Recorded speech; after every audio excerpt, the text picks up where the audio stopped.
നടന്ന തദ്ദേശ ഉപതെരഞ്ഞെടുപ്പിൽ LDFിന് മികച്ച മുന്നേറ്റം. 2026 നടക്കാനിരിക്കുന്ന നിയമസഭാ തെരഞ്ഞെടുപ്പിന്റെ നേർചിത്രമാണ് 2025 തദ്ദേശ തെരഞ്ഞെടുപ്പ്. എന്നാൽ തദ്ദേശ തെരഞ്ഞെടുപ്പിന് തരംഗം അറിയുന്നത് ഇപ്പോൾ നടക്കുന്ന ഈ ഉപതെരഞ്ഞെടുപ്പിലൂടെയാണ്.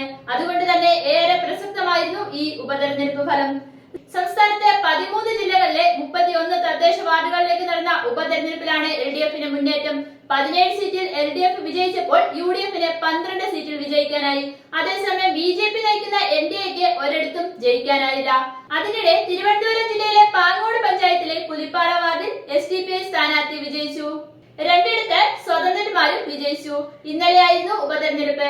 65.83% പോളിംഗ്. 17,982 പുരുഷന്മാരും 20,937 സ്ത്രീകൾ ഉൾപ്പെടെ ആകെ 38,919 പേരാണ് വോട്ട് ചെയ്തത്.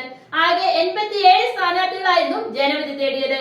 കാസർഗോഡ് മടിക്കൈ പഞ്ചായത്തിലെ കോളിക്കുന്ന്, ചീമേനി പഞ്ചായത്തിലെ പള്ളിപ്പാറ വാർഡുകളിലേക്ക് LDF സ്ഥാനാർത്ഥികൾ എതിരില്ലാതെ വിജയിച്ചിരുന്നു. തിരുവനന്തപുരം കോർപ്പറേഷനിലെ ശ്രീവരാഹം, കൊട്ടാരക്കര മുനിസിപ്പാലിറ്റിയിലെ കല്ലുവാതുക്കൽ, പത്തനംതിട്ട മുനിസിപ്പാലിറ്റിയിലെ കുമ്പഴ നോർത്ത്, മൂവാറ്റുപുഴ മുനിസിപ്പാലിറ്റിയിലെ ഈസ്റ്റ് ഹൈസ്കൂൾ, അഞ്ചൽ ബ്ലോക്ക് പഞ്ചായത്തിലെ അഞ്ചൽ, കൊട്ടാരക്കര ബ്ലോക്ക് പഞ്ചായത്തിലെ കൊട്ടറ ഡിവിഷനിലേക്കും 22 പഞ്ചായത്ത് വാർഡിലേക്കുമായിരുന്നു ഉപതെരഞ്ഞെടുപ്പ്. കൊല്ലം ജില്ലയിലെ 4 വാർഡുകൾ LDFും 2 വാർഡുകൾ UDFും സ്വന്തമാക്കി. തിരുവനന്തപുരത്തെ 4ൽ 2ഉം LDFിനൊപ്പം നിന്നപ്പോൾ ഓരോ സീറ്റ് UDFും SDPയും സ്വന്തമാക്കി. പത്തനംതിട്ടയിലെ 2 വാർഡ് UDFിനൊപ്പം 1 വാർഡ് LDFിനൊപ്പം നിന്നു.